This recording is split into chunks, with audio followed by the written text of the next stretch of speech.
Coach, what did you think about the two games today? What are your overall thoughts on the games? Oh, I mean, for one, Florida State's good. I mean, that lineup they ran out in the first game has got a chance to be pretty special. I mean, there's power in there. There's competitiveness. There's guys that can run. I thought they were good. And then on the mound, they could just really pitch. You know, it's just a lot of pitchability stuff. And there's some high octane in there, but they can really pitch. Thought they played really good defense, which is not shocking from a Link Jarrett team, you know. But, yeah, I mean, I thought it was a good day. You know, I thought we competed really hard in the first one. I thought we threw the ball well.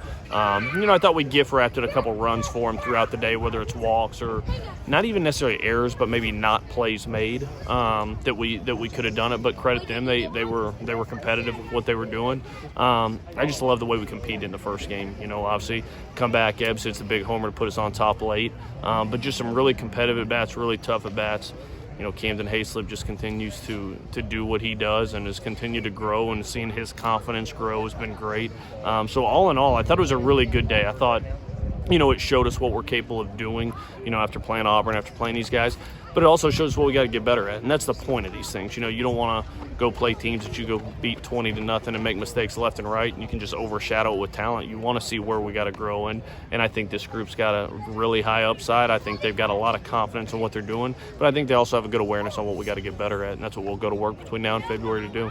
Awesome. Well, what were your thought process on your pitchers today? You had a lot of threw a lot of arms today. Riley pitched two innings. I think he's the only one that pitched 2 innings. Yeah. But what was your thought process on the pitching performance? Shoot, I thought they were outstanding again. Like I said, that lineup they ran out in the first game was really good, and the lineup in the second game was really tough. You know, and it's baseball. When you give them some freebies, whether it's on defense or at the plate, you know, walk them. You know, they can cash in and score runs, and I thought they did that. But I thought all in all, our pitching staff was outstanding.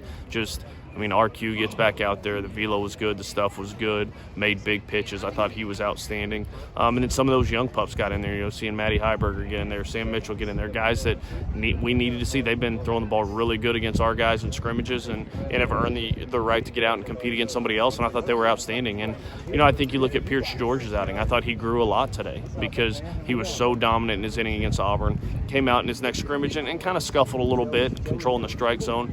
And that could have continued into this game. And, you know, it's one of those things. There was a few freebies in there, and he gave him, you know, kind of gave him a run with some of that. But he's able to reel it back in and get 2 big punches at the end. And Braylon Myers came in and did his job. So I thought our pitchers threw the ball extremely well, man. Punching out guys. The walks are very, very limited. But I thought they could just continue to grow and get better. And, you know, I think that you run those guys out there, they're going to give you a chance. And it's our job as an offense to go do our job on the other side.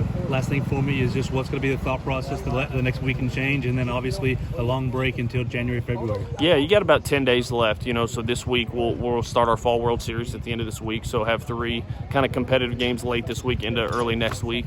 But it's just going to be, you know, I think that's what we just talked about, like average teams and mediocre teams kind of shut it down. You know, you just played your second scrimmage, you're done, it's just going to be inter-squad games now, and we can't be average. I don't think anybody here wants to be average. Nobody came here to be average. So we're going to have to go to work this week, and we'll have 4 good days of practice and then line up and finish up with the Fall World Series. And then from there, it just goes into a little bit of individualized type stuff. You know, for some of these guys, I think the best thing they can do is put the bat and ball down and get back in the weight room. Some guys that played all spring and played all summer and then came back and played all fall, like they need a little bit of a breather.